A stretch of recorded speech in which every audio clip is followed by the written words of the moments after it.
बिस्मिल्लाहिर्रहमानिर्रहीम। कैसे हैं भैया आप लोग? रटना नहीं है, समझना है। Syntax book board matric biology chapter number 5 reproduction का पार्ट 4 हम करने जा रहे हैं। कॉपी पेंसिल ले लीजिए, लेक्चर को नोट करना है और मुस्कुराते रहना है। रिप्रोडक्शन पार्ट 4, सॉरी काफ़ी लेट हो गया बायो को कंटिन्यू करने में। असल में वो केमिस्ट्री भी चल रही है ना साथ साथ, तो एक टॉपिक कवर हो जाता है तो इजी हो जाता है। अब उसमें काफ़ी हद तक चीज़ें हमने कवर कर ली, बहरहाल काम बहुत ज़्यादा है। ठीक है, अगर आप लोगों ने रिप्रोडक्शन सीरीज़ चल रही है, ठीक है, पार्ट 1 नहीं देखा, पार्ट 2 नहीं देखा, पार्ट 3 नहीं देखा, तो देख लीजिए सबसे पहले, वरना एक तसलसल जो है ना उसमें वरना आप डिस्टर्ब रहेंगे। मैं आपको पहले ही बता रहा हूँ, वरना आप फिर मुझे बुरा भला मत कहिएगा कि सर ये क्या हो गया और अभी आपकी बात समझ में नहीं आ रही। भी समझ में इसलिए नहीं आ रही क्योंकि बेस जो मैंने बनवाई है ना पार्ट 1, पार्ट 2, पार्ट 3 में, वो बेस आपकी बनी नहीं है और आप जो है ना अब डायरेक्ट पार्ट 4 पे आ गए। अपनी बुक खोल लीजिए, बुक खुली हुई होनी चाहिए आपकी। ये वीडियोज़ अगर आप देख रहे हैं तो एक और टैब खोल लें ताकि गूगल जो है वो खुला हुआ हो, क्योंकि पिक्चर्स जो है वो मैं बताता रहूँगा साथ साथ कि भाई ये पिक्चर्स हैं, तो ये पिक्चर्स जो है वो आप गूगल पे देख लें इनकी। अब मैं पिक्चर्स तो यहाँ दिखा नहीं सकता। तो आपकी बुक का पेज नंबर 85, उसका टॉपिक नीचे आपको नज़र आ रहा होगा 5.2.1 ए sexual reproduction in protist, bacteria and plants. तो ये ए सेक्सुअल रिप्रोडक्शन, ए सेक्सुअल रिप्रोडक्शन मुझे बताने की ज़रूरत नहीं, पिछली वीडियो जो देख रहे हैं तफसील से बता चुका हूँ। ओवरव्यू हल्का सा कि a means not, sexual means sexes, जिसमें सेक्सेस इन्वॉल्व ना हो, ये वाला हम टॉपिक कर रहे थे। और सेक्सेस इन्वॉल्व ना होने के बावजूद क्या हो रहा है, न्यू बॉर्न, एक नया वजूद जो है वो तख्लीक पा रहा है, नस्ल बढ़ रही है, 1 से 2 हो रहे हैं, लेकिन इस 1 से 2 होने में कोई सेक्सेस इन्वॉल्व नहीं है, कोई मेल फीमेल का चक्कर नहीं है। ठीक है, तो ए सेक्सुअल रिप्रोडक्शन के अंदर हम देख रहे थे, किस किस को देखा था हमने। इसके अंदर हमने जो है वो प्रोटिस्ट, बैक्टीरिया एंड प्लांट्स, इनको हम देख रहे थे। अब ये प्रोटिस्ट क्या है, बैक्टीरिया क्या है, ये सब भी पिछली वीडियोस में एक्सप्लेन कर चुका हूँ। हम इसके अंदर जो मेथड देख रहे हैं वो ए सेक्सुअल रिप्रोडक्शन, प्रोटिस्ट के अंदर, बैक्टीरिया के अंदर और प्लांट्स के अंदर, इसमें हमने फिजन, ये वाला टॉपिक जो है वो चल रहा था, फिजन, और इसको मैंने काफ़ी एक्सप्लेन कर दिया था। इसमें बाइनरी फिजन को भी एक्सप्लेन कर दिया था किसी हद तक, और मल्टीपल फिजन को भी। इसमें दूसरा जो टॉपिक है वो हमारे पास वो बडिंग का है। किसका है? बडिंग का। ठीक है, और तीसरा जो इसमें टॉपिक होगा हमारे पास, दूसरा बडिंग का हो गया, तीसरा ए सेक्सुअल रिप्रोडक्शन का प्रोसेस होगा बाय स्पोर्स, इनके ज़रिए होगा। ठीक है, और चौथा जो ए सेक्सुअल रिप्रोडक्शन का टॉपिक है वो हमारे पास है वेजिटेटिव प्रोपेगेशन। वेजिटेटिव प्रोपेगेशन, ये आप देख रहे होंगे, यकीनन बुक खोली हुई होगी ना जिन बच्चों ने, उन्हें परेशानी नहीं होगी। पेज नंबर 86 से ये पेज नंबर 87 पे हम आ गए।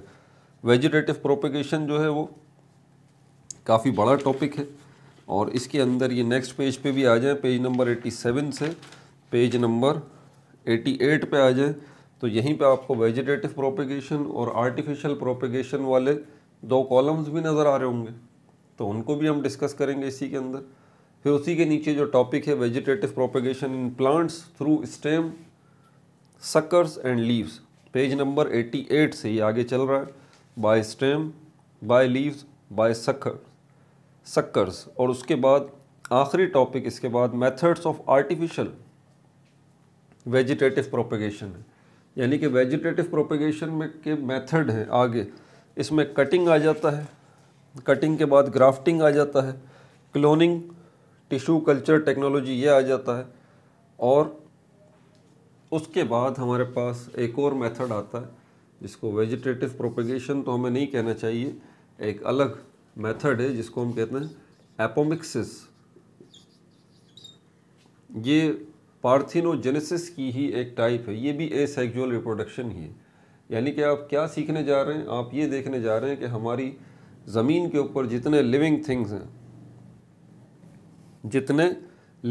हैं, चाहे ज़मीन के ऊपर हैं, ज़मीन के अंदर हैं, मतलब मट्टी के अंदर या हवा में हैं या फिर पानी के अंदर हैं, उनकी नस्ल बढ़ रही है, लेकिन वहाँ पर कोई मेल फीमेल का चक्कर नहीं है। फिजन प्रोसेस पहले बता चुका हूँ पार्ट 3 के अंदर, हल्का सा ओवरव्यू इसका। फिजन का मतलब ही ये है,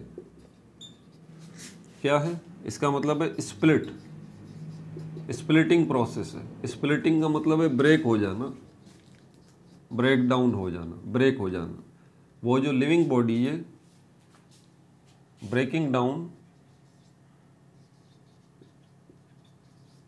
ऑफ लिविंग बॉडी, जो भी लिविंग बॉडी है, जो भी जिंदा वजूद है, उसके जिस्म के हिस्से हो जाएंगे। अब आप सोच रहे होंगे हम भी तो लिविंग बॉडी हैं, तो हमारी बॉडी के अगर हिस्से हो जाएं तो हम तो ज़िंदा नहीं रह पाएंगे। ये बात सही है, लेकिन हर जगह ऐसा नहीं होता। अल्लाह ताला की कुछ तख्लीक़ात, कुछ मखलूक़ात ऐसी हैं जो एक से दो हिस्सों में टूट जाती हैं। ये एक अलग हिस्सा बन जाता है, ये एक अलग हिस्सा बन के अलग हो जाता है। और जिस तरह पहले ये अकेला एक वजूद था, सांस ले रहा था, खा रहा पी रहा था, एक्सक्रीशन का प्रोसेस हो रहा था, डिफेंस का ये अपना काम कर रहा था, दूसरों से महफूज रखने का काम कर रहा था, अपने आप को बचाने का काम कर रहा था, एक अलग वजूद था, अ सेपरेट एंटिटी। बिल्कुल इसी तरह जब ये दो हिस्सों में हो जाएगा, इसी तरह ये जो दो हिस्से हैं ये अलग अलग वजूद होंगे। मकसद रिप्रोडक्शन का तो नस्ल बढ़ना है ना भाई। इसी तरह ये देखें, एक से दो हो गए, ठीक है, तो ये भी एक अलग इंडिविजुअल है, ये भी एक अलग इंडिविजुअल है, ठीक है। बीच में से ब्रेक होने पे ऑब्वियस सी बात है, इसका साइज़ और इसका साइज़ दो हिस्सों में हो गए तो थोड़ा छोटा होगा। ये भी खाएगा पिएगा, तगड़ा हो जाएगा, उसके बाद ये भी इस तरह से फिर बड़े हो जाएंगे साइज़ में। फिर बड़े हो जाएंगे साइज़ में तो फिर क्या होगा कि ये जो है फिर दोबारा इस तरह से दो हिस्सों में टूट जाएंगे, ये हिस्सा और ये हिस्सा और ये हिस्सा और ये हिस्सा।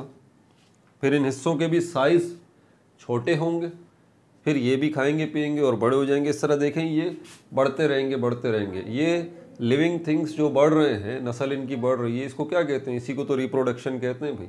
अब यहाँ पर आपने देखा कि कोई ये जो ओरिजिनल पेरेंट था, इसको पेरेंट बॉडी कहते हैं।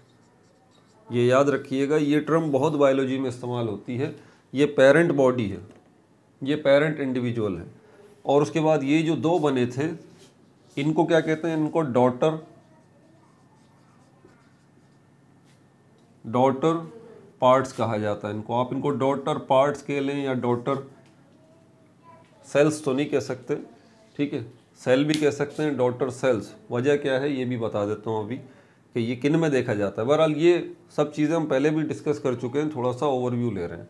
तो डॉटर का वर्ड इससे इस्तेमाल किया जा रहा है। और उसके बाद जब ये बड़े हो के मज़ीद दो दो हिस्सों में टूटेंगे, ये और ये, फिर ये खुद जो पहले डॉटर थे अब पेरेंट कहलाएंगे और ये डॉटर बन जाएंगे। बात समझ में आ रही है? मोटी मोटी बातें उससे रिलेटेड ये सारी मैं साथ साथ आपको बताता चला जा रहा हूँ, ठीक है भाई। अच्छा, और इसमें क्या ख़ास बात है?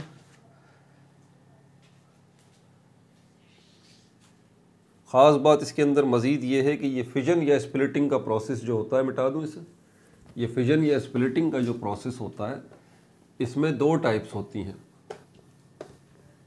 एक बाइनरी फिशन कहलाता है, दूसरा मल्टीपल फिशन कहलाता है।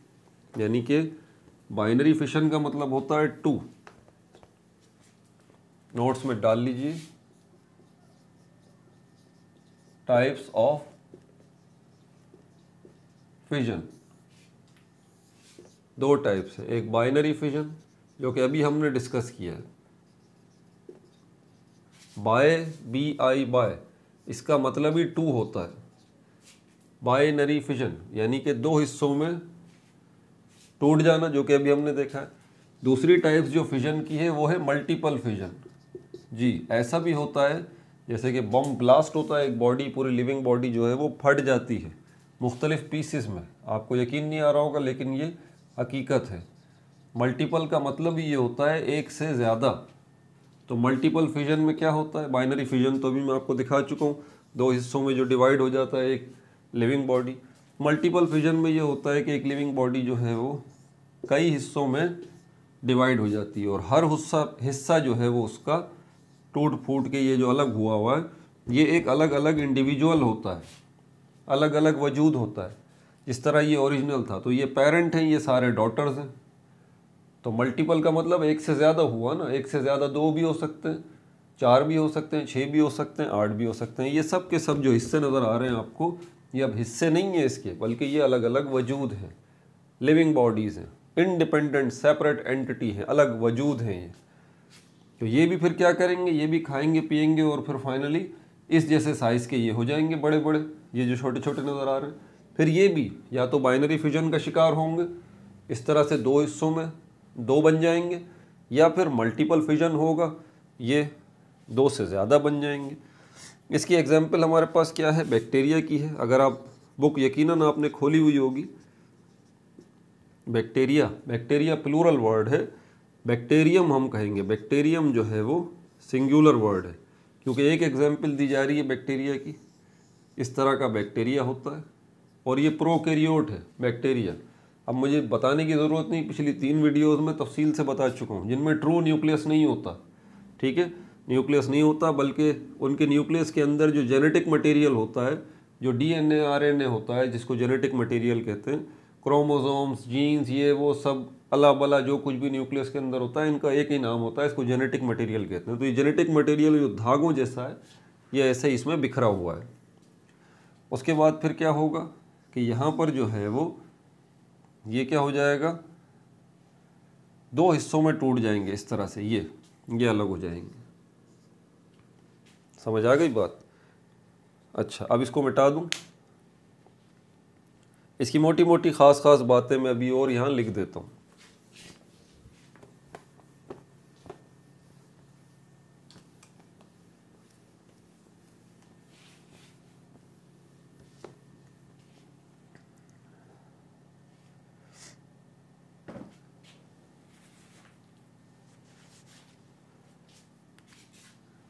ठीक है भाई, तो बाइनरी फिशन को देख लेते हैं, हो चुका ये।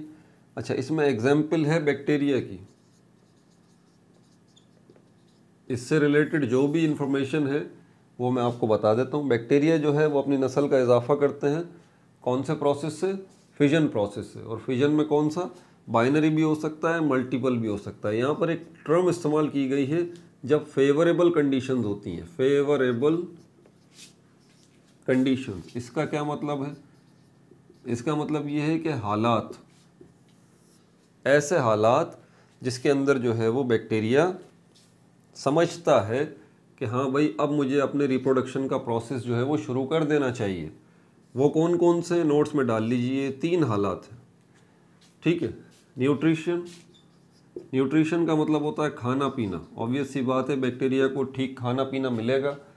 ठीक है, ये इसकी एक फेवरेबल कंडीशन है, बैक्टीरिया को जो ठीक ठाक खाना पीना मिलेगा। पहली चीज़ टेम्परेचर, टेम्परेचर भी होता है, क्योंकि बैक्टीरिया की हज़ारों किस्में हैं। कुछ किस्में ऐसी होती हैं जिनके लिए टेम्परेचर मुनासिब, ठंडक होता है, बहुत ज़्यादा ठंड होनी चाहिए, वो उस टाइप के लिए मुनासिब है। कुछ बैक्टीरिया ऐसे होते हैं जिनको ठंडा मौसम जो है उसमें वो मर जाते हैं, वो सरवाइव नहीं कर सकते, तो वो उनके लिए ठंडा। कुछ टाइप, हज़ारों किस्मों के बैक्टीरियाज हैं ना, समझ रहे हैं? तो टेम्परेचर भी मुनासिब होना चाहिए जो उस टाइप के बैक्टीरिया को सूट करता है, चाहे वो ज़्यादा टेम्परेचर हो चाहे वो कम टेम्परेचर हो। तो खाने पीने के साथ साथ टेम्परेचर जो है वो भी बड़ा असरअंदाज होता है। तीसरी चीज़ जो होता है वो है मॉइस्चर। मॉइस्चर का मतलब यहाँ पर है नमी, और नमी आपको पता है किसको कहते हैं, पानी। हवा में भी तो नमी होती है ना, यूँ कीजिए आप, आपको अपना हाथ गीला फील होगा, तो हवा में भी नमी है, और आप जो सांस लेते हैं उसमें भी वाटर वेपर्स आते हैं। ये मॉइस्चर या नमी जो है ये कौन सी चीज़ होती है,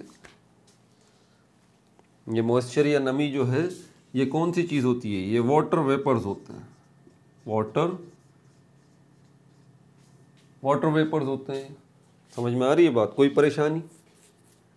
तो ये 3 चीज़ें अगर अवेलेबल हैं तो ये फेवरेबल कंडीशंस कहलाती हैं बैक्टीरिया की। कितना टाइम लगता है एक बैक्टीरिया को 1 से 2 होने में? टाइम नोट्स में डाल लीजिए, ये भी 20 मिनट्स लगते हैं। 20 मिनट्स जो हैं बैक्टीरिया को एक को लगते हैं 1 से 2 होने में, ठीक है।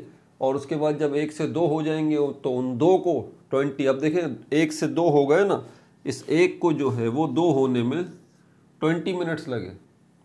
अब ये 2 जो हैं इनको भी 20 मिनट्स ही लगेंगे, तो अगले 20 मिनट्स में ये कितने हो जाएंगे? 4 हो जाएंगे।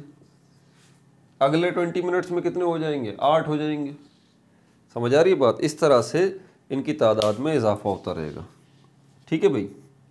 ये सारी तफसीलात थी बाइनरी फिशन की और मल्टीपल फिशन की। मिटा दूँ। अगला जो एसेक्सुअल रिप्रोडक्शन का प्रोसेस है वो बडिंग का है।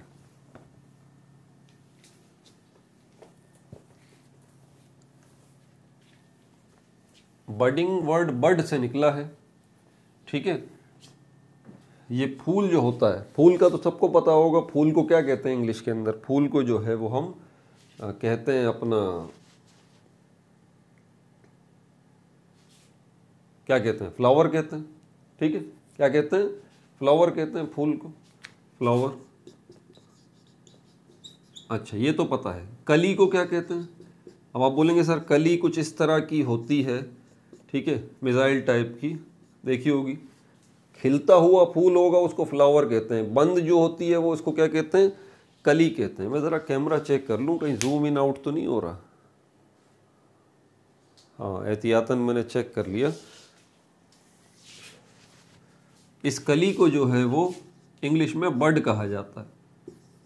आप उर्दू में यार बोलते हैं ना, यार चलो घूमने चलें, यार खाना खाने चलें। ये जो यार यार है ये दोस्तों के लिए इस्तेमाल किया जाता है ना, बड़ा प्यारा वर्ड है, दोस्त इस्तेमाल करते हैं, बहुत अच्छा लगता है बोलते हुए। दोस्त जब बोलते हैं, मैं भी बोलता हूँ यार। तो व्हाट इज़ दिस यार? इस यार को इंग्लिश में जो है वो बडी कहते हैं। क्या कहते हैं?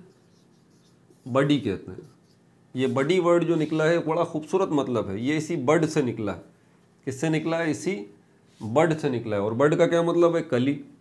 तो अब सोचिए ज़रा, यहाँ पर जब हमारे पास जो है ये, हम किसी चीज़ को क्या कहते हैं कि ये जो है वो है बडी है, तो बडी किससे निकला है? बर्ड से निकला है। बर्ड किसको कहते हैं? कली को। कली अच्छी लगती है ना, तो ये समझ लीजिए आप ज़रा कि ये वजह है कि यहाँ पर अगर हम इसको कह रहे हैं, किसी को बडी कह रहे हैं, तो इसका कितना खूबसूरत जो है वो मतलब निकल रहा है।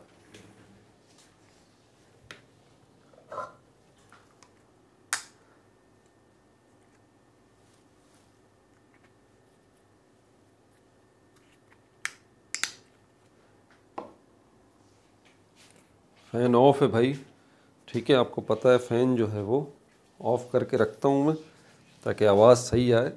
लेकिन अभी मच्छरों ने जो ना परेशान करना शुरू कर दिया था, वो मॉसपेल रखी थी तो मैंने उठा के लगा ली, ठीक है भाई। अब यहाँ पर दूसरा जो प्रोसेस है हमारे पास एसेक्सुअल रिप्रोडक्शन का, वो क्या है? वो बडिंग का है। कली जिस तरह की मैंने शक्ल बनाई है, इस तरह की ना, इसी तरह की बडिंग क्या है? एक बड अपीयर होता है, बड अपीयर हो जाता है लिविंग बॉडी के ऊपर, एक उभार सा। इसको हम कहते हैं an outgrowth appears. An outgrowth, out मतलब बाहर, ग्रोथ मतलब ग्रो हो जाना, बढ़ना, ठीक है। जैसे दाना या फुंसी फोड़ा वगैरह नहीं निकल आता हमारी स्किन के ऊपर, फूल जाती है, ऐसे ही होता है ना। अगर ये स्किन है तो इस तरह का जो है वो निकल आता है।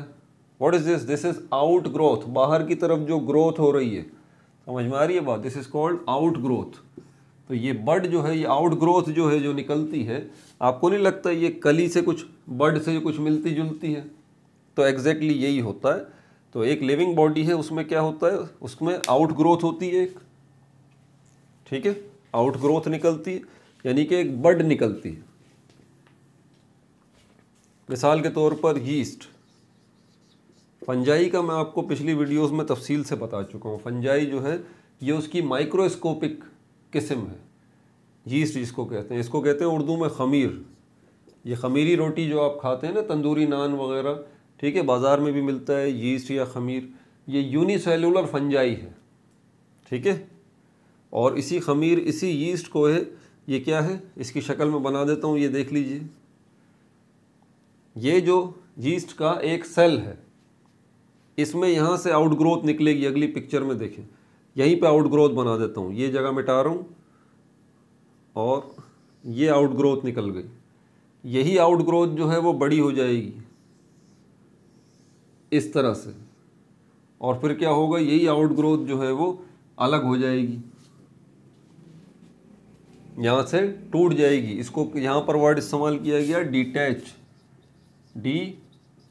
डिटैच का मतलब होता है DATACH, मतलब ये आउटग्रोथ जो निकल रही है, ये बड जो निकल रही है, फाइनली क्या होगी, ये अलग हो जाएगी। और जैसे ही ये अलग हो जाएगी तो फिर क्या होगा, ये अलग आउटग्रोथ जो है ये बाकायदा क्या होगा, एक यीस्ट होगा, एक यूनिसेलुलर यीस्ट होगा। किससे निकला था, इससे निकला था, पहले ये ऐसा था और अब दोबारा इसकी आउटग्रोथ निकलते निकलते ये क्या हो गया, ये दूसरा बन गया। समझ आ रही है बात, आउटग्रोथ निकली निकली निकली निकली निकली और वो आउटग्रोथ, वो बडिंग जो है वो अलग होते होते टूट गई ओरिजिनल यीस्ट के सेल से, ठीक है। और वो जो टूट के अलग हिस्सा हुआ वो भी असल में यीस्ट की ही एक टाइप है। तो यहाँ पर क्या हुआ, क्या नस्ल में इजाफा नहीं हुआ, क्या रिप्रोड्यूस नहीं हुआ, कोई स्पर्म कोई ओव्यूम का फ्यूजन हुआ, उनका मिलाप हुआ, कोई मेल फीमेल का चक्कर, नथिंग। भाई नस्ल ही बढ़ानी है ना, 1 से 2 करने हैं ना, तो हो तो गए 1 से 2, कोई स्पर्म नहीं, कोई ओव्यूम नहीं, कुछ भी नहीं। माइक्रोस्कोपिक ऑर्गेनिजम्स में यीस्ट जो है वो यूनिसेलुलर फंजाई, वो जो है इस तरह से अपनी नस्ल जो है वो बढ़ा रहा है। ये भी एक तरीका है, इसको बडिंग कहते हैं, बडिंग या आउट ग्रोथ निकलती है, ठीक है भाई। तीसरी जो हमारे पास टाइप है, इसको मिटाऊं,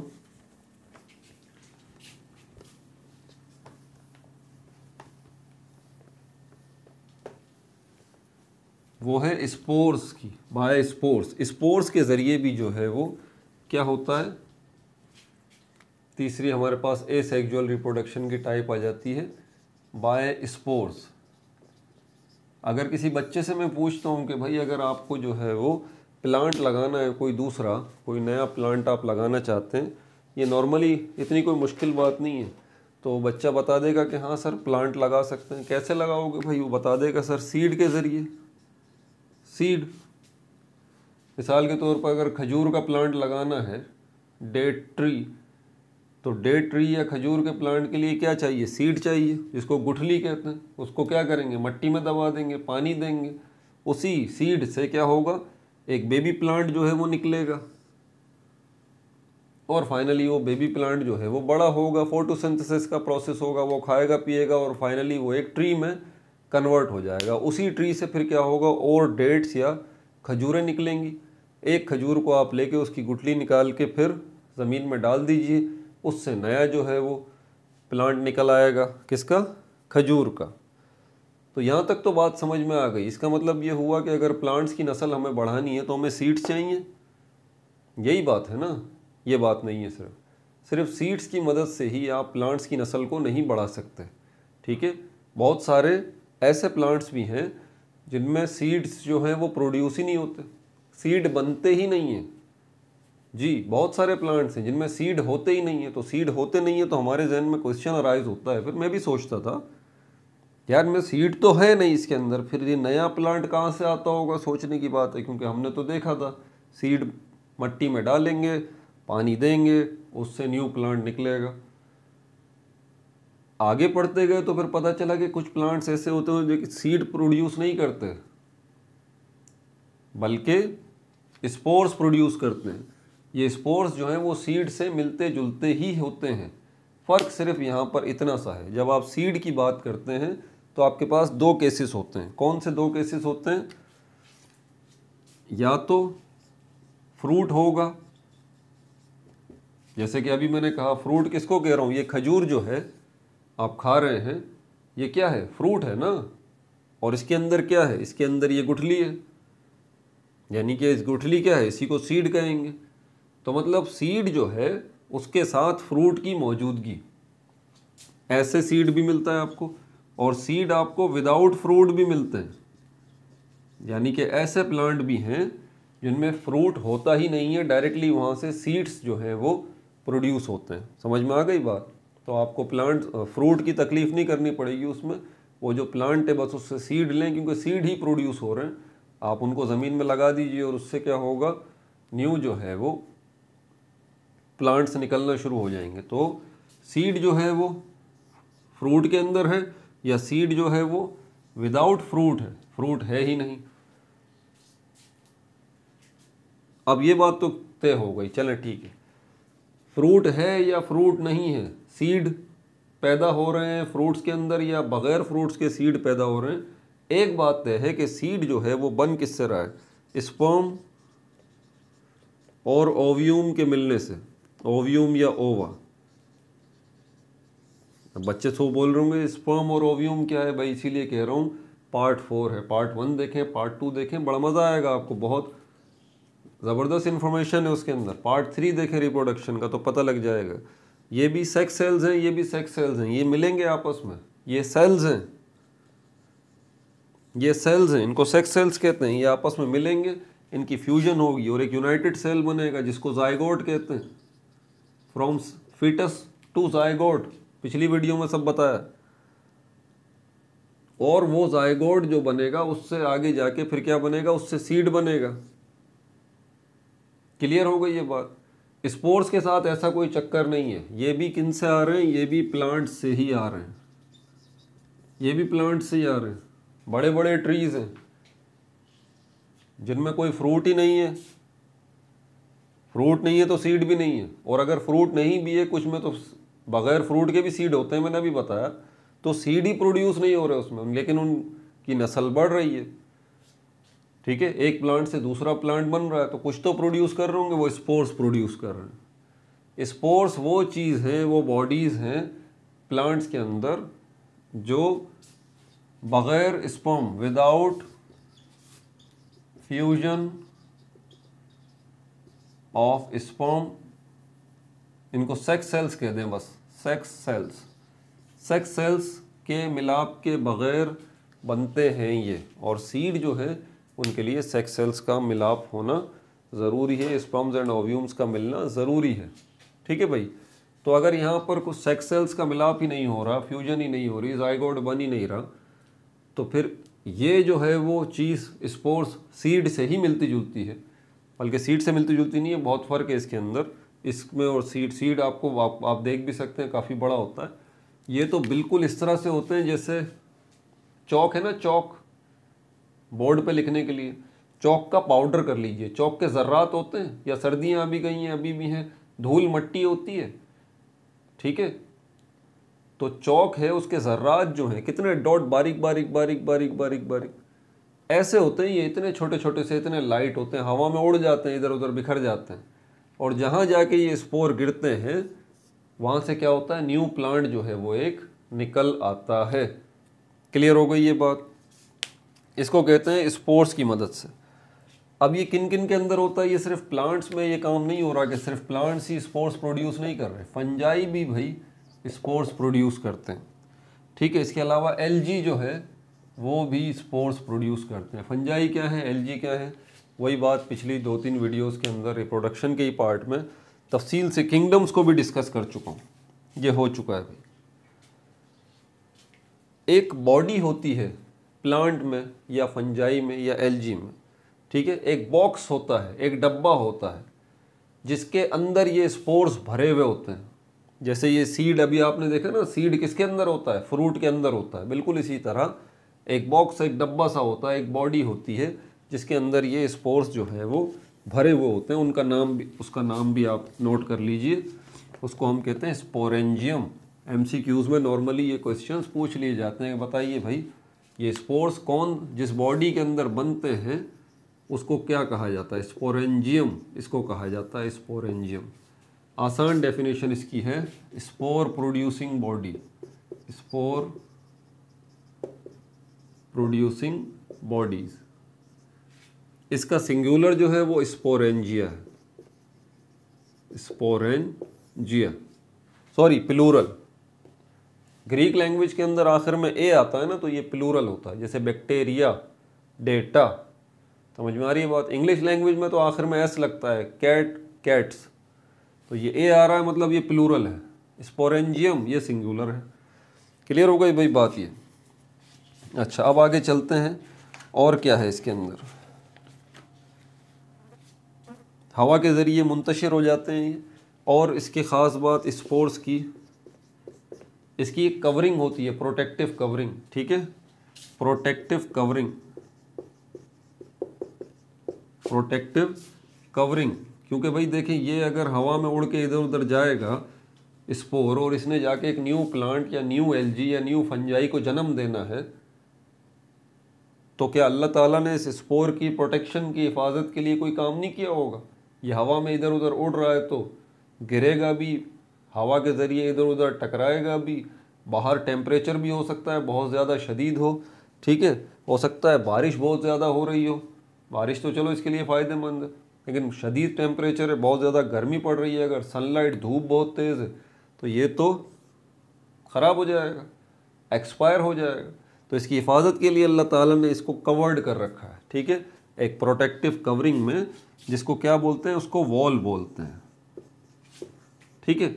ये वॉल जो है वो थिक होती है, काफ़ी मोटी होती है, थिक होती है और रेसिस्टेंट होती है।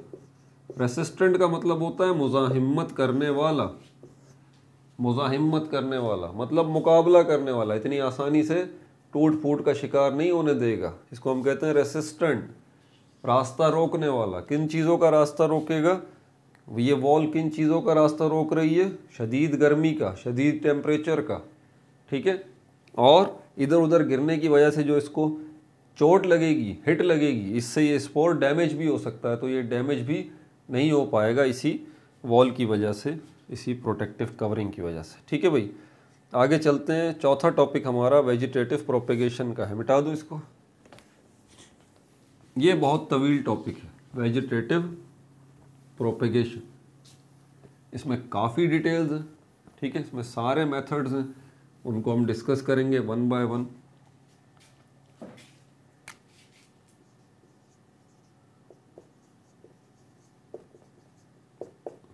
वेजिटेटिव प्रोपेगेशन, पहले इसके अल्फाजों पर गौर कर लीजिए। प्रोपेगेशन वर्ड निकला है प्रोपेगेट से। आपने एक वर्ड सुना होगा प्रोपेगेंडा, प्रोपेगेंडा सुना है? मेरे खिलाफ बड़ा प्रोपेगेंडा हो रहा है भाई, सुना है ना ये वर्ड, मेरे खिलाफ बड़ा प्रोपेगेंडा हो रहा है। मतलब इसका क्या हुआ कि भाई मेरे खिलाफ बड़ी बातें शातें चल रही हैं, मतलब आपके खिलाफ बातें चल रही हैं, तो इसका मतलब आपके खिलाफ बात एक बंदे से दूसरे बंदे तक जा रही है, फिर तीसरे बंदे तक जा रही है, चौथे बंदे तक जा रही है, पांचवें, छठे, और इस तरह हर बंदा जो है वो दूसरा बंदा जो सुन रहा है वो आगे तीसरे को बता रहा है, और फिर दूसरा तीसरा चौथे पांचवें को बता रहे हैं, पांचवा छठा दूसरा तीसरा सातवें आठवें नवें 10 को बता रहे हैं। इस तरह आपकी बात, आप क्या हो रहे हैं, प्रोपेगेंडा हो रहा है आपके खिलाफ, मतलब आपके खिलाफ बातें क्या हो रही हैं, प्रोपेगेट हो रही हैं। प्रोपेगेट का मतलब होता है फैल रही हैं, फैल रही हैं, आपके खिलाफ बातें फैल रही हैं, मतलब आपके खिलाफ बातों की प्रोपेगेशन हो रही है, फैलाओ। वेजिटेटिव प्रोपेगेशन, अब ये तो आपको समझ में आ गया, प्रोपेगेशन, प्रोपेगेट, प्रोपेगेंडा, फैला देना। अब इसमें हो क्या रहा है, वेजिटेटिव वर्ड का क्या मतलब है? वेजिटेटिव का मतलब ये है non reproductive parts, non reproductive parts of plant.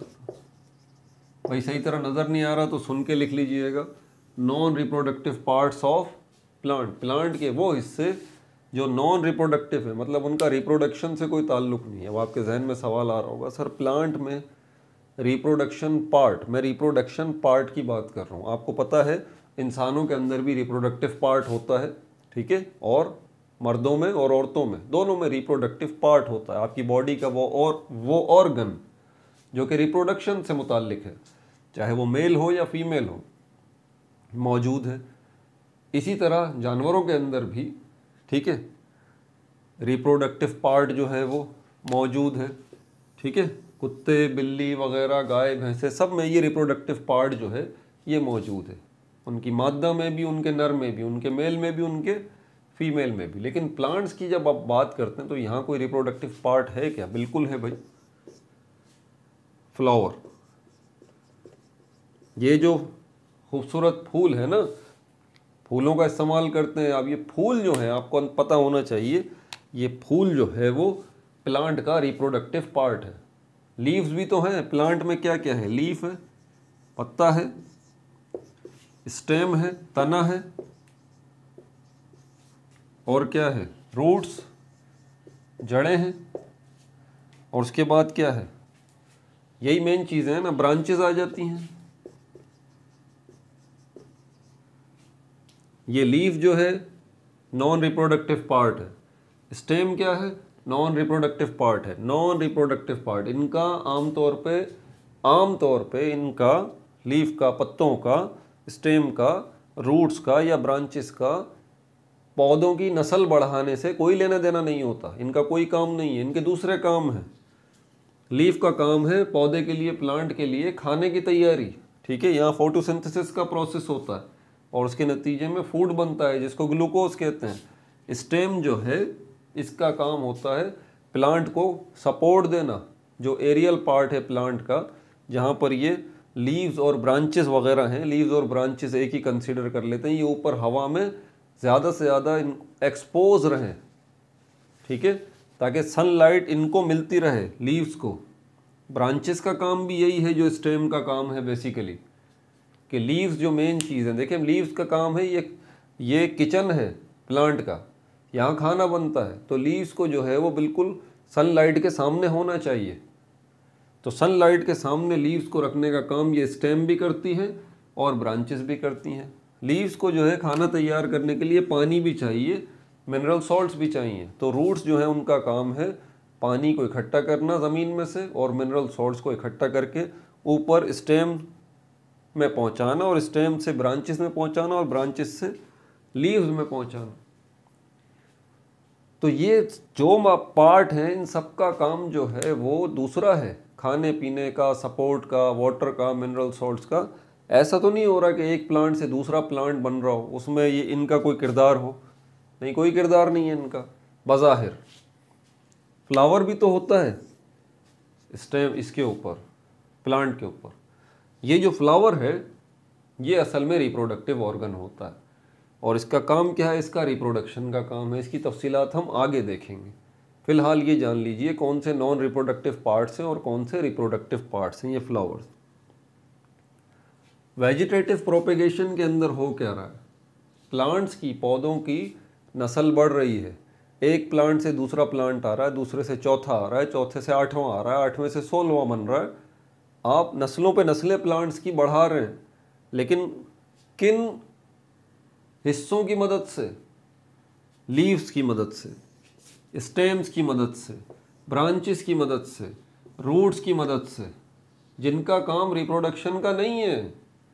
बता दिया मैंने अभी, जिनका काम रिप्रोडक्शन का नहीं है, लेकिन इनकी मदद से आप रिप्रोडक्शन का प्रोसेस करवा रहे हैं। क्या ये कुदरती भी होता है, नेचुरली भी होता है? बिल्कुल नेचुरली भी होता है और ये आर्टिफिशियल भी होता है। तो इस किस्म की रिप्रोडक्शन जिसके अंदर रिप्रोडक्टिव ऑर्गन जो है उसके अलावा जो दूसरे नॉन रिप्रोडक्टिव हिस्से होते हैं प्लांट के, उसकी मदद से रिप्रोडक्शन का प्रोसेस अगर हो रहा हो तो इस किस्म की रिप्रोडक्शन को हम एसेक्सुअल रिप्रोडक्शन कहेंगे, पहली बात। और एसेक्सुअल रिप्रोडक्शन में क्या कहेंगे? क्या फिजन कहेंगे? क्या बडिंग कहेंगे? क्या बाय स्पोर्स कहेंगे? कोई स्पोर्स वगैरह बन रहे हैं? नहीं, बल्कि बाय वेजिटेटिव प्रोपेगेशन कहेंगे। और इसमें कौन से हिस्से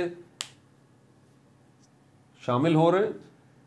प्लांट के हिस्से, वो हिस्से जिनका रिप्रोडक्शन से ताल्लुक नहीं है। लीफ निकालें, किसी मिट्टी में डाल दें, उस लीफ से नया प्लांट निकल आएगा। स्टेम निकालें प्लांट की, उसको मिट्टी में डाल दें, उससे नया प्लांट निकल आएगा। रूट निकालें प्लांट की, उसको कहीं मिट्टी में डाल दें, वहाँ से नया प्लांट निकल आएगा, या ब्रांच निकाल लें प्लांट की, उसको मिट्टी में डालें, उससे नया प्लांट निकल आएगा। समझ में आ गई बात? वरना ऑफिशियल काम किसका है? फ्लावर्स का काम है, रिप्रोडक्शन का। समझ में आ गई बात? इसको हम कहते हैं वेजिटेटिव प्रोपेगेशन। अच्छा, अब आगे चलते हैं। ये बड़ा टिपिकल किस्म का है, इसमें ज़्यादातर वो प्लांट्स आएंगे जो कि सब्जियां हैं या फल हैं। ठीक है, मिटा दूँ इनको। अब ये हैरत अंगेज बात है कि रूट्स हैं या स्टेम्स हैं, ज़्यादातर स्टेम्स जो हैं वो होती हैं, या लीव्स हैं, उनके ज़रिए भी रिप्रोडक्शन का प्रोसेस हो रहा है। कैसे हो रहा है? पहले ज़रा हम उनके नाम लिख लेते हैं। नाम लिख लेते हैं तो उसके बाद उनको ज़रा हम पहचाने तो सही कि यहाँ पर जो है वो क्या हो रहा है, और आखिर ये स्टेम है या लीफ है या रूट है या ब्रांच है, इनके ऊपर क्या ऐसी कौन सी चीज़ है जिसकी वजह से रिप्रोडक्शन का प्रोसेस हो रहा है, जिसकी वजह से रिप्रोडक्शन का प्रोसेस हो रहा है। तो आप ज़रा सीड को समझ जाइए और स्पोर को समझ जाइए कि इनमें ऐसा क्या है जो यकीनन इनमें ऐसा कुछ होगा, क्योंकि सीड से भी आपको पता है न्यू प्लांट बनता है, स्पोर से भी आपको पता है न्यू प्लांट बनता है। इनमें होता क्या है? इनमें रिजर्व फूड होता है, reserve food plus baby plant, छोटा सा, जिसको एम्ब्रियो कहा जाता है, ये इसमें होता है सीड में। जो स्पोर होता है इसके अंदर भी जो है वो रिजर्व फूड होता है और बेबी प्लांट होता है। समझ आ गई बात? ये जो स्टेम है या लीफ है, इनमें भी बेबी प्लांट तो नहीं होता जी। एक लीफ है जिससे नया प्लांट बन रहा है, एक स्टेम है जिससे नया प्लांट बन रहा है, एक रूट है जिससे नया प्लांट बन रहा है, या एक ब्रांच है जिससे नया प्लांट बन रहा है। तो ये तो हिस्से हैं, ये तो पार्ट है। ठीक है, इनके अंदर कोई बेबी प्लांट नहीं है, ये बजाते खुद बेबी प्लांट कहलाएंगे। ठीक है, बेबी प्लांट तो नहीं, इसको हम प्लांट ही कहेंगे, पार्ट ऑफ प्लांट। ये लीफ है या स्टेम है, तो बेबी प्लांट का कोई चक्कर इसके अंदर तो नहीं है कि इसके अंदर कोई नन्ना सा छोटा सा प्लांट होगा, नहीं, बल्कि ये तो खुद प्लांट के हिस्से हैं।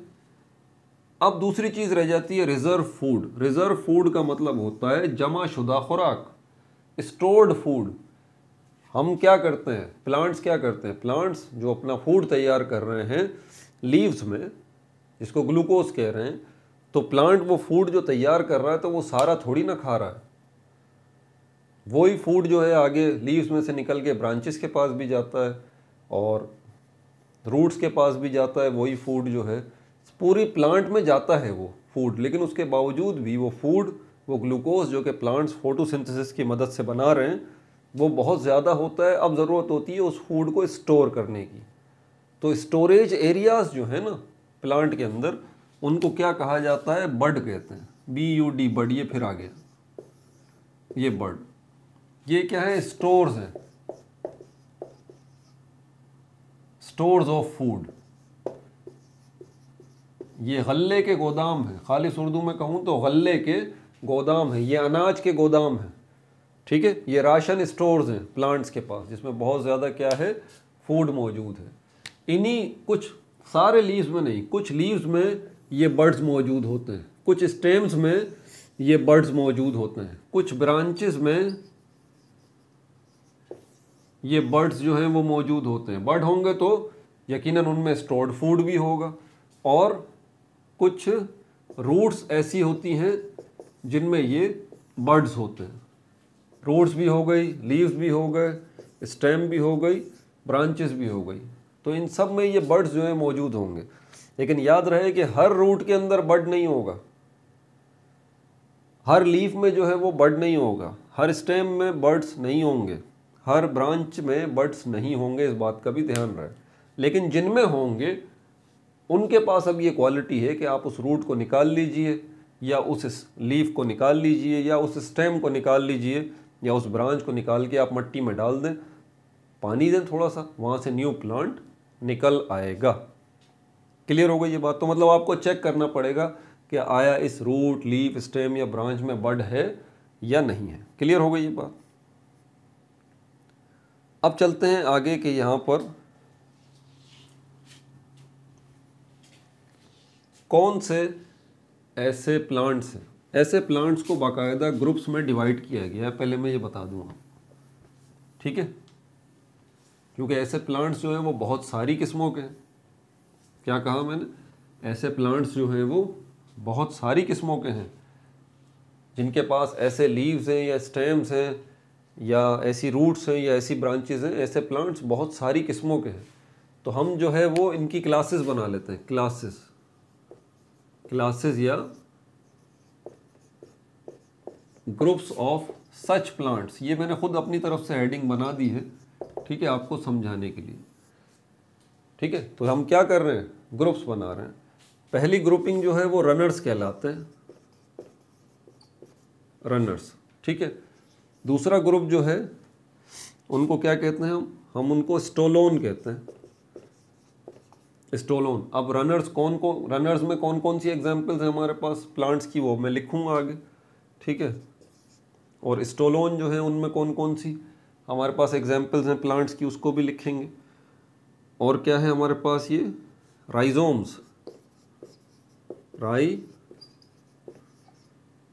ये तीसरे ग्रुप में देखेंगे, कुछ प्लांट्स आएंगे, ठीक है। ग्रुपिंग करने का मकसद भी होता है ना भाई, देखें ग्रुपिंग आपके स्कूल में भी है। ये ग्रुप या क्लासेस से परेशान मत होइएगा, ठीक है। ग्रुपिंग या क्लासेस जो है वो आपके स्कूल में भी तो हैं। क्या स्टूडेंट्स क्या क्लासीफाई नहीं हुए हुए? स्टूडेंट्स की क्या ग्रुपिंग नहीं हुई हुई? यहाँ पर क्लास 1 और क्लास 2 क्लास 3 के जो स्टूडेंट हैं, क्या इनमें फ़र्क नहीं है? ये जो 3 क्लासेस हैं, फ़र्क है। किस चीज़ का फ़र्क है? एज का फ़र्क है, उम्र का फ़र्क है। तो बिल्कुल अगर हम ये रनर्स या स्टोलोन्स या राइजोम्स, ये जो हम ग्रुपिंग कर रहे हैं ऐसे प्लांट्स की जिनमें वेजिटेटिव प्रोपेगेशन होती है, तो यकीनन इनमें कोई फ़र्क भी तो होगा। बुनियादी तौर पे तो यही काम हो रहा होगा। अभी उन फ़र्क को भी देख लेंगे। और क्या है इसके अंदर? राइजोम्स। चौथी कैटेगरी बल्ब की आ जाती है, बल्ब्स। पांचवा ग्रुप नेम जो है हमारे पास यहाँ पर ये स्टेम ट्यूबर्स है, स्टेम ट्यूबर्स है। और छठा जो है हमारे पास ये बल्बिल है, बल्बिल। और सातवां जो है हमारे पास यहाँ पर है रूट ट्यूबर्स, रूट ट्यूबर्स होते हैं। और आठवें जो हमारे पास है वो है फाइलोक्लेट्स,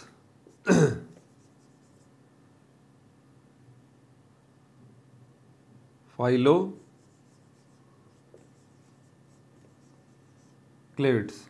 ठीक है। रनर्स में हमारे पास जो एग्जाम्पल्स हैं, रनर्स में हमारे पास एक ग्रास भी है, ग्रास है और स्ट्रॉबेरी है, स्ट्रॉबेरी। अब इसको ज़रा समझाने के लिए मिसाल देके समझाता हूँ आपको। देखिए प्रैक्टिकली एग्जाम्पल नहीं लेते ना, बात क्लियर नहीं होती। आपको अगर कोई आपके टीचर कहते हैं जाओ बाज़ार से रनर्स लेके आ जाओ, नर्सरी जाओ, नर्सरी जो होती है जहाँ पर आपने देखे हो कि जहाँ पौधे वौधे मिलते हैं, गमले मिलते हैं ना वहाँ पर जाइए, आपके टीचर आपको भेजते हैं जाओ रनर्स लेके आओ। अब आप डेफिनेटली उससे पूछेंगे सर रनर्स तो मुझे पता है कि ऐसे प्लांट्स को कहते हैं जिनमें वेजिटेटिव प्रोपेगेशन होती है बात, लेकिन रनर्स तो बहुत सारी किस्मों के हैं। मैं 2 किस्मों को जानता हूँ, या तो आप ग्रास की बात कर रहे हैं जिसको घास कहते हैं, या फिर आप स्ट्रॉबेरी के पौधे की बात कर रहे हैं। ग्रास जो घास है वो भी एक पौधा ही तो है ना। तो ग्रास जो है या तो आप उसकी बात कर रहे हैं वो रनर्स कहलाते हैं, या स्ट्रॉबेरी जो है आप उसकी बात कर रहे हैं वो रनर्स कहलाते हैं। तो ज़रा क्लियर कर देंगे आप रनर्स कौन से? तो बात को ज़रा मिसाल देके मैंने समझाया। तो रनर्स जो है वो ग्रुप का नाम है एक, ठीक है। ग्रास भी रनर है और स्ट्रॉबेरी भी रनर है, ठीक है। अच्छा, स्टोलोन जो है ये इनकी एग्जाम्पल हमारे पास क्या है? मिंट, पुदीना जो होता है, मिंट मतलब पुदीना जो होता है, ये इसकी एग्जाम्पल है।